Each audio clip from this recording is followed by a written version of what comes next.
As meigas de lupa é un libro escrito por María Solar. María Solar é unha xornalista e escritora galega, nada en Santiago de Compostela. Traballa como xornalista na TVG, con programas como Zigzag, e publicou numerosos libros entre os que están Os nenos da variola e Culpa, o que gañou o Premio Xerais.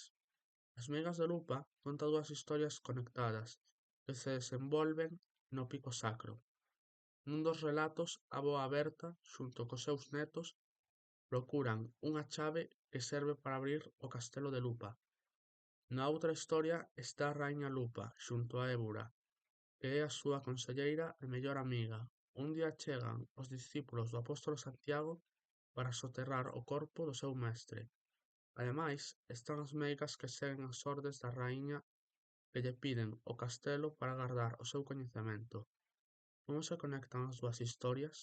Cal é o segredo que lle ten que contar Berta aos seus netos? Teredes que ler o libro.